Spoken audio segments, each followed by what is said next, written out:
righty, we're going to go ahead and get started. Good afternoon, everyone. I am Paul Valencia, and it is my pleasure to welcome you to the January Results Are In, Now What webinar. Before we hand it off to our very knowledgeable presenters, let's address a few housekeeping items. First, to keep things running smoothly, all participants are muted during the webinar. If you have questions, please submit them using the Q&A feature in Zoom. This will be our sole method for collecting questions today. The presenters will do their best to answer all your questions. Again, just a friendly reminder, please don't confuse the Q&A feature with the chat. For this webinar, we are only using the Q&A feature. Thanks so much for your cooperation. All right, second, a copy of today's note-taking guide was emailed to you. If you didn't receive it or you need it again, you can scan this QR code. Also, we're going to drop the link in the chat. Clicking the link will take you to a folder where you can download the guide. Please note, the shared link is a view only, so be sure to save a copy for yourself. Third, today's presentation is being recorded. The recording will be available in Moodle within 1 to 2 weeks after this meeting. Also, we're going to place it in the CAASPP and ELPAC upcoming and on-demand trainings webpage. And lastly, at the end of today's webinar, you're going to receive a survey. We greatly appreciate it if you could take a few minutes to share your feedback. This helps us improve future trainings and webinars. All righty. With that, I would like to introduce your facilitator today, and it's Selena Donick. Thank you, Paul. Welcome, everyone. My name is Selena Donick. I'm with the Sacramento County Office of Education, and it's my pleasure to welcome you all again here today to our first ever Results Are In Now What webinar. Today, I'm excited to have two of my colleagues with me from across the state. I'm going to first pass it over to Lisa to tell us a little bit about her background. Hi, everyone. My name is Lisa Clark, and I am the ELA-ELD coordinator at the Fresno County Superintendent of Schools office. And so excited to see you all here today. Thank you, Lisa. And now I'd also like to introduce my colleague, Vanessa. Hello, everybody. Good afternoon. Vanessa Lopez out of Imperial County, SELPA from sunny Imperial County. Currently 70 degrees over here, so nice and balmy. Super happy to be here with you today. I'm also one of the coordinators for Project Muse, improving outcomes for multilingual students with exceptional needs. And I'm very happy to be here with all of you today. Thank you. Thank you, Vanessa. So our agenda today, we're going to briefly talk about how to access the Results Are In Now What training series on our Moodle application. And we're going to go through the ELPAC series Moodle navigation, and then Lisa will take us on a preview of the newest ELPAC module. Then we're going to look at the series for alternate ELPAC, and Vanessa will take us through the newest alternate ELPAC module. And then finally, we want to answer your questions. So as Paul said, we would like to have you put your questions in the Q&A feature, and we will answer as many of the questions as we possibly can in our hour that we have with you here today. Our panelists are working hard in the background sorting your questions, so please be sure to add context to your questions so that we may best answer them for you. For example, rather than typing, I didn't hear what Vanessa said, maybe say, I didn't hear what Vanessa said about how to access the alternate ELPAC Moodle. So now we'd like to see who you are and who you are in the room. So we have put a little poll together, and Paul, could you start the poll for us? So we have 3 poll questions for you there. What are you interested in learning today? What your role is at your LEA? And what additional information resources you'd like to learn more about? All right, so it looks like the majority of us want to hear about both ELPAC and alternate ELPAC, which is great. And then the next runner up there is ELPAC. For the role in your LEA, looks like our top there is the district or county office administrator. We've got a small portion of classroom teachers and teachers on special assignment. We've got a nice round, also site administrators, and then a few others that we didn't put on the list there. And then what do we want to learn more about? Looks like the majority want to learn more about teaching resources, then followed by parent resources, and then other things there. All right. Okay, so the next thing we want to know is, what do you know about results are in Now What modules? Have you been there before? It's all brand new. So we'll give you about a minute here to answer this question. Well, we have a nice even split almost here. We've got a third of you, it's all brand new, which is great. Welcome. We're glad to have you on board with us. Another third of you have heard about them but never really used them yet. And then another third has explored some of the modules and have used some of them. And a very, very small portion is very familiar with the modules. So thank you very much for letting us know who you are. So just an overview of what the Results Are In Now What module series is. Back in 2020, we were no longer able to present these as statewide trainings, and we had to go try to figure out another way of bringing this information to you. So we create a series of interactive modules that are designed to improve teacher and learning for English learners, and then English learners with significant cognitive disabilities. Moodle supports educators who are new to the field, who have not had a lot of experience looking at English learner data, or also educators who want to learn more about how their LED instruction correlates to both the LED standards and the ELPAC task types. So how do you get to Moodle and to get to these Results Are In training series? If you want to follow along with us, you can use this QR code here, and it'll take you right to the website. And if you bear with me just 1 second, I will take you on a tour. So the QR code will take you directly to Moodle.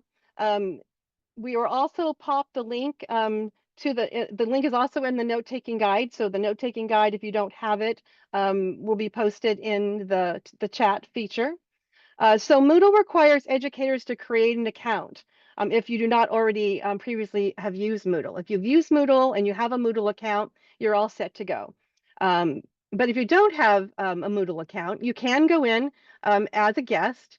And as you scroll down the page, there are courses that are on the landing page, and you can very easily see the ELPAC Results Are In Now What module series. You can choose either the ELPAC module or the alternate ELPAC module. If you don't know which one you want to look at, you can choose the main page.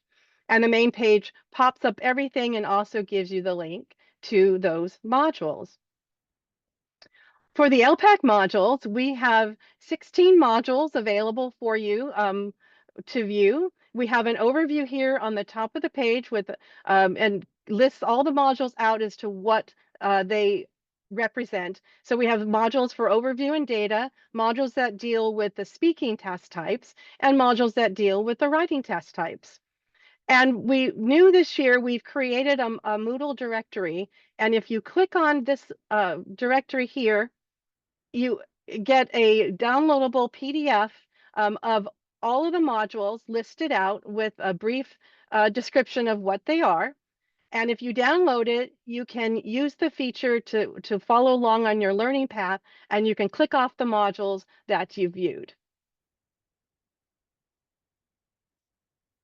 Now, when you're in Moodle and you want to go to a course, if you have a Moodle account, you're all set. If you don't have a Moodle account, it's easy to get in. It'll once you pop it, you open one up, it'll say you can't access the course unless you log in. So if you already have an account, that's great. If you don't have an account, down here at the bottom of the login page, it'll say you can create a new account. If you have an account, you can pop your credentials in, and then it takes you right into the module that you wanted to look at. Lisa will present to you a little bit about the newest module that we've added to the course. We call it Module 16, and it's integrating ELPAC task types in grades 6 through 8 and 12 science and mathematics classrooms. Lisa. Thanks, Selena. We are so excited about this new module. The first part of this module is actually a 6-8 demonstration, and then the second part of the module is a 9-12 demonstration. So these new ELPAC modules are actually presented in 2 parts, and they demonstrate how educators can incorporate 2 ELPAC task types in an integrated English language development or ELD setting. So the first part of this module focuses on strategies and instructional practices that teachers may use to support EL students to answer an essential question. And in this module, this part of the module is how can strategies for speaking summarize an academic presentation be incorporated in an integrated ELD setting to support students' English proficiency. You will view students from Mrs. Garza's middle school science class at Mendota Junior High School. So we're going to go ahead and take just a little preview, a quick peek of this part of the module. Selena?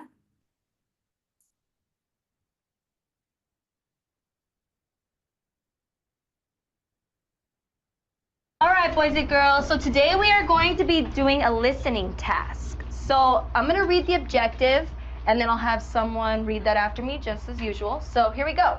So today I'm going to be able to listen to an audio and summarize the information I heard using relevant details and clear academic language. Nacho, do you mind just standing up and repeating what we're learning today? So that way everyone can hear nice and loud. Okay, but today I will be able to listen to an audio and summarize the information I heard using relevant details and clear academic language. Very good. Let's give Nacho and Asta clap on the count of 3. 1, 2, 3. Well done. All right. So now that's going to take us here to our next slide. So today, boys and girls, we are going to be listening to an audio. So just as the objective said, and we are going to be summarizing the information that we heard. But before we begin, I want you to take a look at the title and the images that you see and kind of process what's in these images. Because in just a second, I'm going to have you make a prediction of what you think the audio is going to be about based on the title and the images alone. So just take a few seconds, look it over.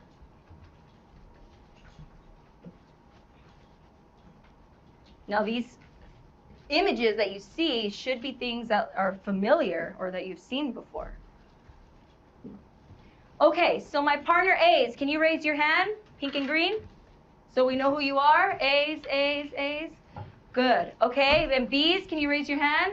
Nice and high. Good. Okay, so my partner A, you are going to go ahead and tell your partner what you believe the audio is going to be about. And there is a sentence stem provided here for you. If you need it, use it when you're having these conversations. So we'll have about 30 seconds each. So partner A will have you go first, share what you believe the audio is going to be about, and then partner B can go as well. For my group of 3, just take turns in order, okay? Questions? Questions? All right, partner A, ready, go.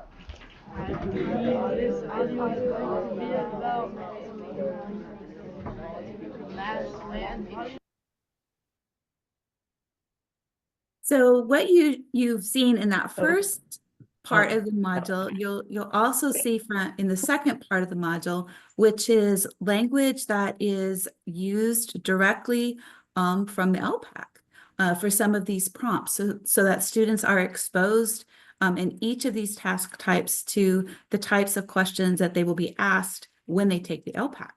And so this next part, the second part, focuses on strategies also for speaking, but this one is present and discuss information and how we integrate that into an integrated ELD classroom to support our English learners. So let's view a little snippet of students from Ms. Fraga's grade 11 mathematics class at Mendota High School. Selena? For my courtesy eyes, didn't have like the 6 on the 36, so I just put 37, and then I just went to the next number, which is 38. And then I went by 3, and then I kind of went by 2 because the numbers didn't have like the same ones. 3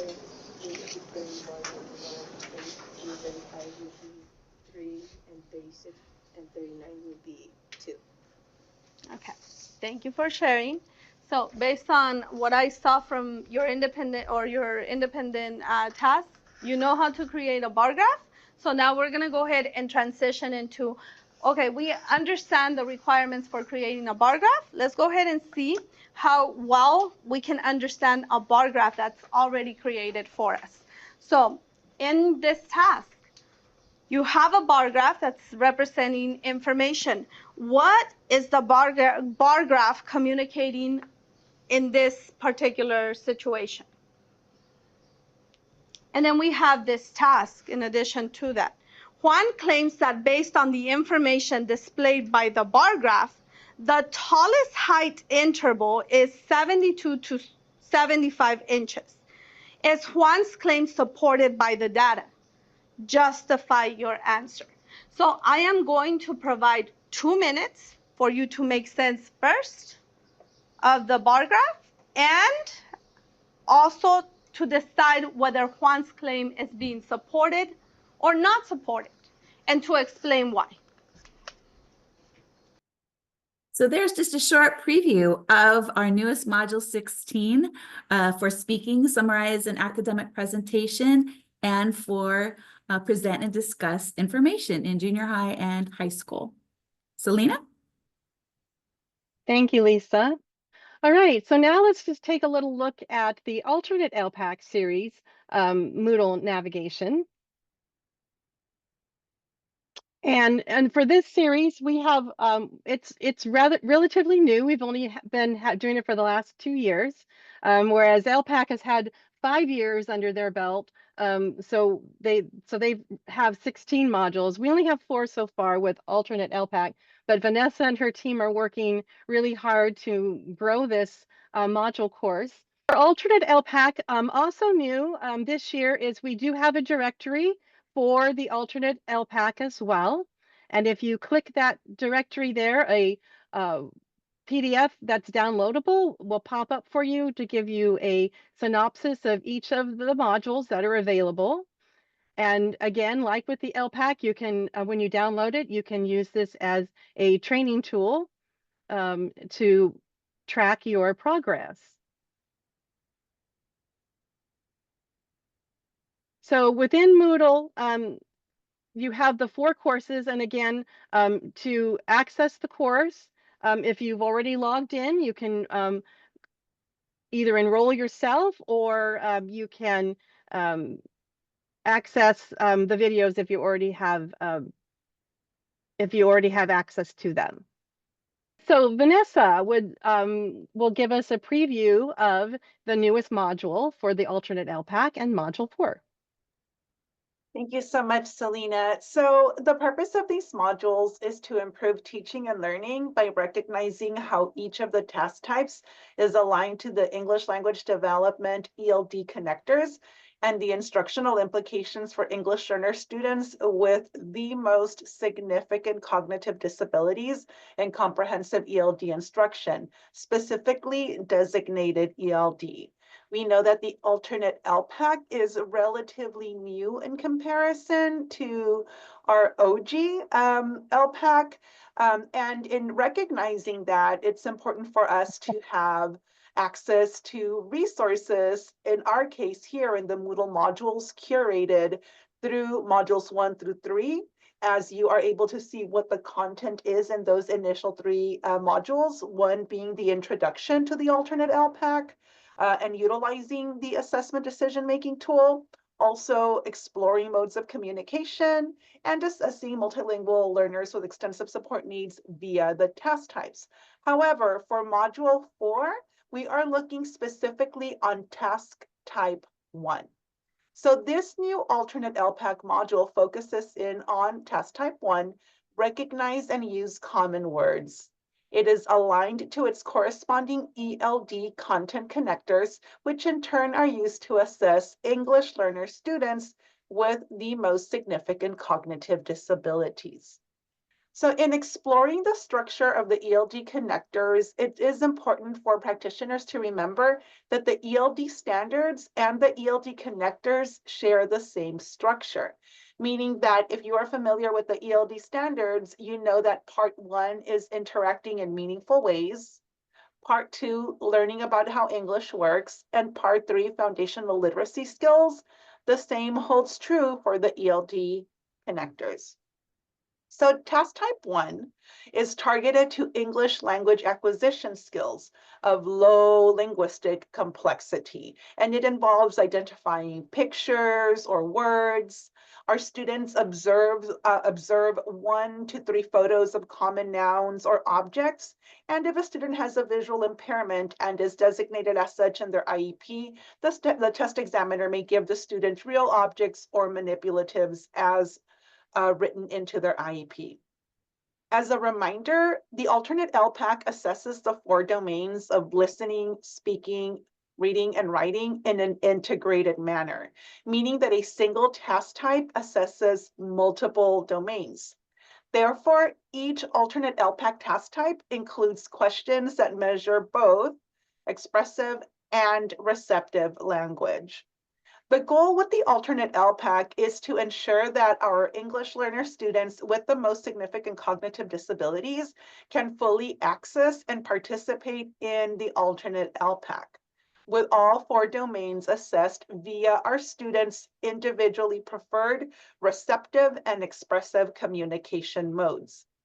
For a sampling of what that could look like, we're going to ask Selena to pop open the video so you can look at our alternate ELPAC Module 4. Selena?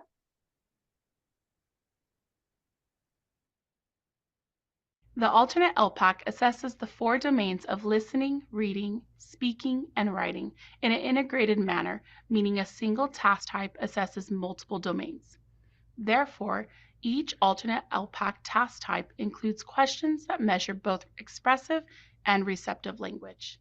The use of receptive and expressive categories on the alternate ELPAC allows students maximum flexibility to demonstrate their English language proficiency, or ELP, through the means and modes that students use daily to communicate in their classrooms.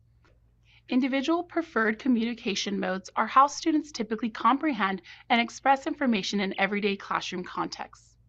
The following is true for the alternate ELPAC test items. Receptive test items are those that require students to demonstrate their comprehension of a stimulus by selecting response from 2 or 3 options. The student is not required to generate any language.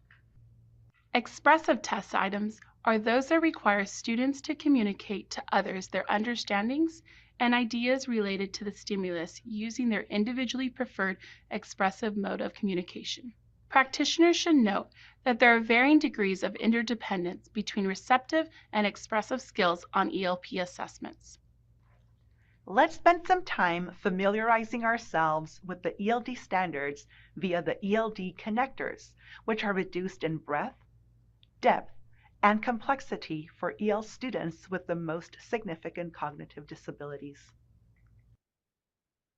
Okay, thank you, Vanessa and Lisa, for those great looks at the new modules. And so now let's move on to our question and answer section. And I'm going to look over at our spreadsheet to see if we have any questions from the field. Lisa or Vanessa, do you have a frequently asked question that you get when you're out in the field that you'd like to share with the group? I do actually. So one question I do get asked quite frequently is how long the module is. So if they were to watch the video from beginning to end, about how long would that take?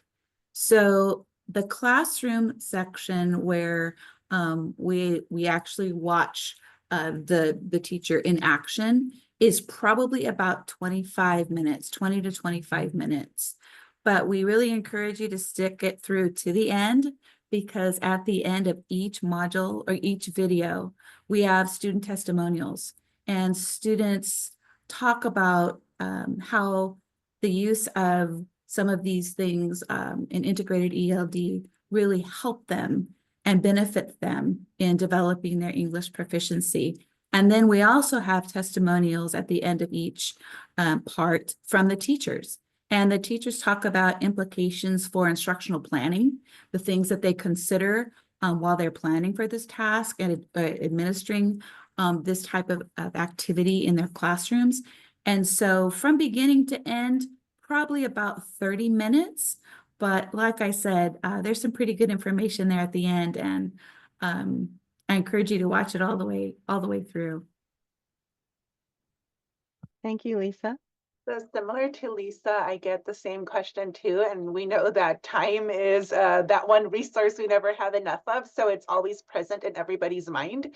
So our alternate ELPAC modules are anywhere between 15 to 20 minutes long. And they are designed in that manner because, again, you know, as clearly evidenced by these FAQs related to time, is we don't have much of it.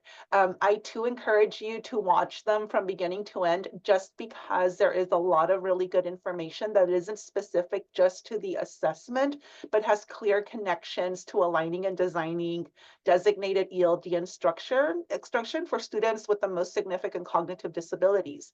So in the first couple of modules, it's all about laying the foundation, why the assessment was developed, how it was developed, the ELD content connectors, how those ELD connectors are assessed. And then specifically module 4, which is our newest one, and the future ones coming up, are going to delve deep into how these task types are assessed in that integrated manner, receptive expressive language, and also giving student examples, teacher-student interactions as to what that assessment might look like for students who have very specific preferred communication modes. And that's one of the questions that often gets asked when we are out in the field doing any type of learning opportunity delivery. It's, well, you know, can I use picture cards? Can I use, what would it look like if I use any magnification devices in conjunction with any other preferred mode of communication? Can I use a combination of communication modes, for example, gestures, utterances, and eye gaze? A lot of those questions come up, and these Moodle modules address all of those points. So I definitely encourage you to view them in their entirety. Thank you. And as we're waiting for some questions to come in, and before I ask Lisa and Vanessa to give us another FAQ, if there's a particular type of module that you'd like to see in this series, that you'd like to see training, pop that into the chat as well, so that we get an idea from you what you would like to see, especially from those that have been out into the Moodle courses and looked at the results or in training series. What kind of things you would like to see that also addressed? Oh, Lisa, we have a question for you. How can we see the exact videos you showed? The video kept freezing during the webinar. Are they maybe included in the spreadsheet that may be shared with us? Right, so you can find that in Moodle, exactly where in its entirety, where at the beginning of the presentation, Selena showed us how to navigate to Moodle and access the videos, and they're there, and they should work for you, hopefully. Yeah. So just kind of on that note, I have already used them in several professional learnings that I have done with teachers. And this isn't necessarily a question that I get, but I do get comments frequently from teachers who say, you know, this makes these things look doable to me. I can do that. I can easily integrate that in my classroom. The teachers who we have featured in these videos are not English learner specialists. They don't have any special training. They had some support from me a little bit as they had to prepare for a video, but these are activities and practices that they use in their classroom on a regular basis. And so teachers are encouraged by that because they see that these are real students, right, who are experiencing these tasks in their classroom. So really, for those of you who conduct professional development, it really has been a good tool for me. And within the video, there are different stopping points and where there's narration after certain, parts within the video. And I found those to be really good times to stop in the PD and have participants process and share and talk about ideas and collaborate. So you'll see that feature in both videos also.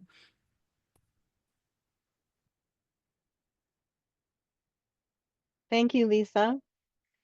Vanessa, do you have another FAQ that you could share with the group? So again, to echo Lisa, a lot of the conversation that we have upon viewing these Moodle modules, the results are in for the ELPAC specifically, with practitioners is, wow, I didn't know we could do that. So it's been very eye-opening for practitioners statewide to see that there are options that take into consideration our students with more extensive support needs, more specifically students with the most significant cognitive disabilities and their preferred mode of communication. Because for many years, the conversation has been around, is the assessment accessible to students with these most significant cognitive needs?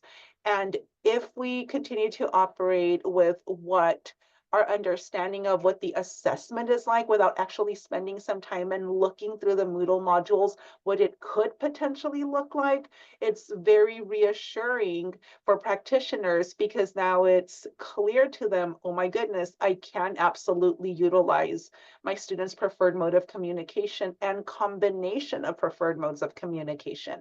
A lot of the students that you'll see featured in the videos and their teachers featured in the videos are also, the teachers are not EL specialists, they're education specialists who are working with these students during designated ELD instruction. So they're utilizing those ELD content connectors and are working with the students utilizing, you saw the one little girl who is using her own mobility device, who is not only using a touch screen, but it's a huge touch screen.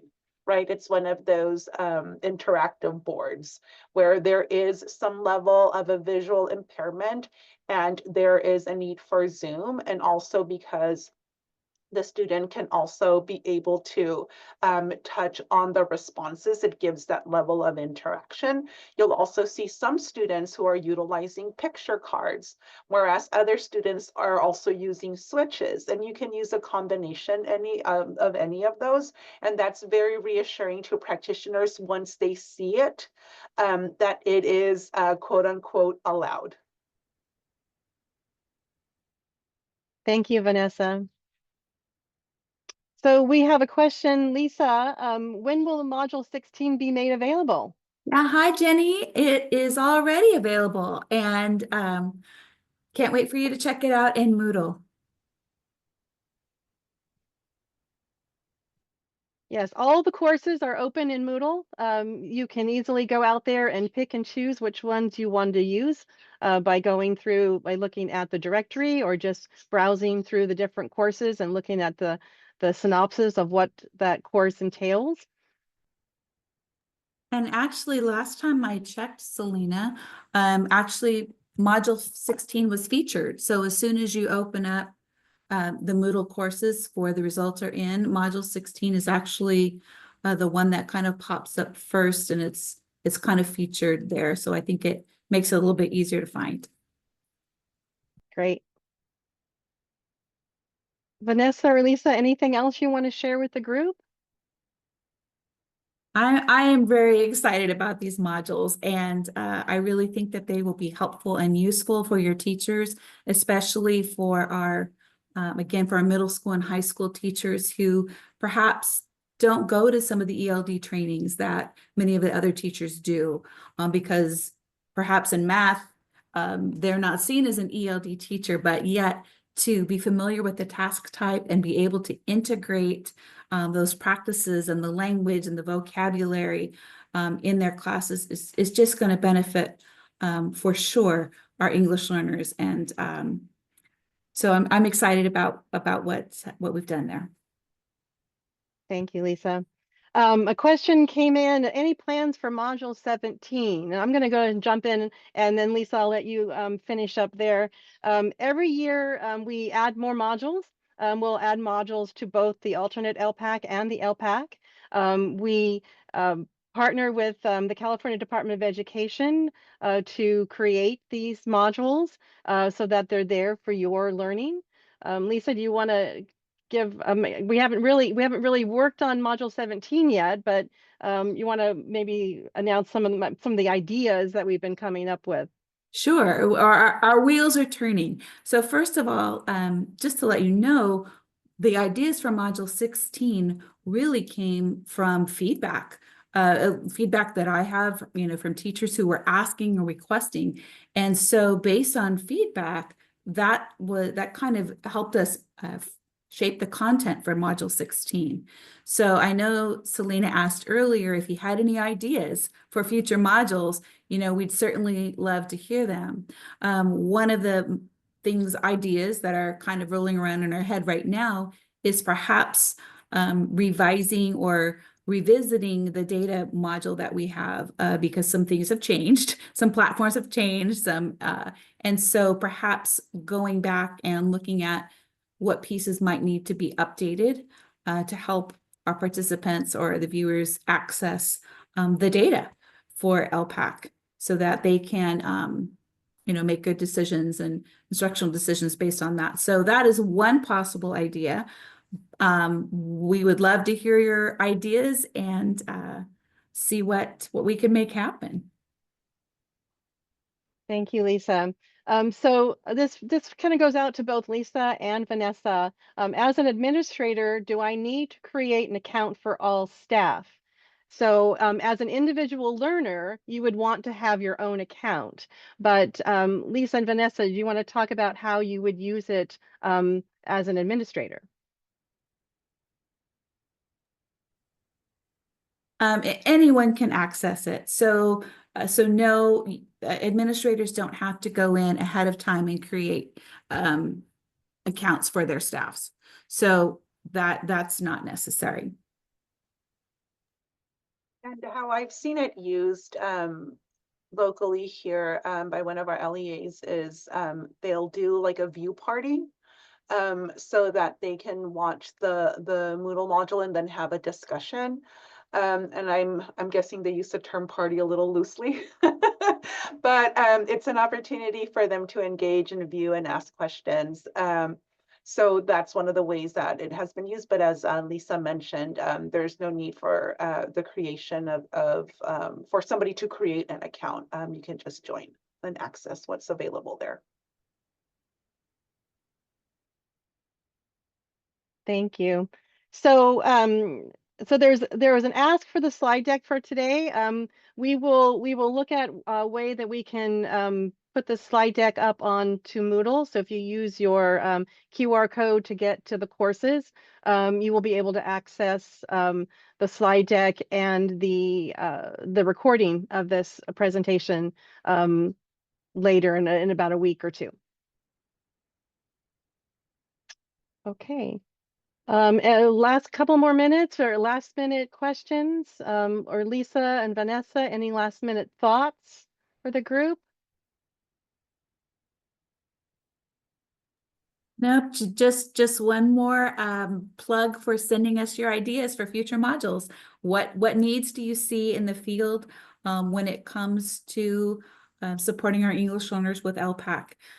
So we would love to hear your ideas for that. If you have ideas after we close the meeting today, you can send them to SCOE at elpac@scoe.net. Sue will pop that in the chat for you. You can address it to me, Selena Donick, and we will look at your suggestions. All right, thank you, everybody. Thank you, Vanessa and Lisa. Paul, I will turn it back over to you for final housekeeping. Wonderful. Well, thank you everyone for submitting great questions. Let me see here. Wonderful. Okay, mark your calendar. We have another excellent opportunity for you to both use and share with educators. It's our second Results are in. Now what webinar on September 24th, 2025. Please bring your questions as experts in the field will present what's new as well as answer questions regarding the module series. Although this webinar will be held in September, we want you to have plenty of time to register and share this opportunity. If you haven't already, please sign up for Assessment Spotlight emails. You can find subscription instructions in your note-taking guide. For additional updates, follow the CDE on X at CDE Assessments. You can also connect with the CDE on Instagram, and the links are in the resource guide, or note-taking guide, rather. And like Selena said, you can contact the ELPAC team, what have you, and for help with the Results Are In training series, feel free to reach out at elpac@scoe.net, and the number there is 916-228-2682. And that brings us to the end of today's webinar. We hope that the information we shared today was helpful and timely. And please remember, you are not alone in this work. You can connect with coordinator networks across the state, seek support from your LEA success agent, and reach out to CDE staff who are always available to assist you. With that, on behalf of CDE, my colleagues at Sacramento County Office of Education, and Vanessa from Imperial County, and Lisa from Fresno County, we thank you for joining us, and we hope to see you at the next webinar, everyone. Take good care and have a great afternoon. Thank you, everybody.